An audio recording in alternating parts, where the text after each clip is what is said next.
Today on the podcast, I'd like to welcome Sonia and Dhawan. They're the founders of 100 Hands, an NGO and charitable organization. I think often there are unknown karigars all over. So if you look at the Indian brands, if you look at the Pashmina shawl or the Banarasi sari, we don't know who's made these things. When we had, in fact, our first event, our first bazaar was the Sanji paper cutting. Okay. That there were these guys who just cut freehand and they cut murals and animals and birds and everything. Actually, you know, we'd say, can you cut a parrot? And he would, with this little, what looked like a nail scissor, he'd take a piece of handmade paper and talking to you, he'd, there. When you did an event in your own garden, can you walk us through how some of this started and why did you feel that this exposure was critical? We really started, you know, seeing people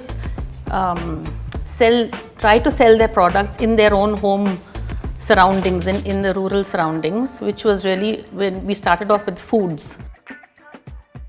The first time we said, okay, you come and use our garden. We don't have a big garden, but we said, you come and use the garden. So we made handmade posters and we put it up in little, you know, shops that we knew and things.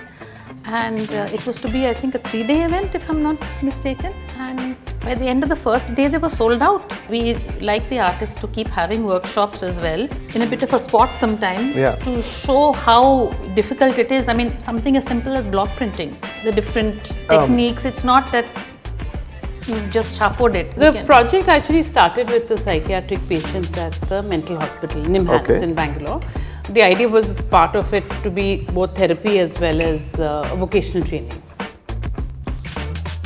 So who makes the bags? So right now we've developed a few groups who've been trained. Because it's a tough thing, you know. I mean, there are 22 different processes to be able to create it, and you really need to be trained in bag making as well. But the idea is that anyone, I mean, especially the patients at Nimhans, could earn even from the washing or, you know, and there are people, underprivileged people who can actually work from the dripping.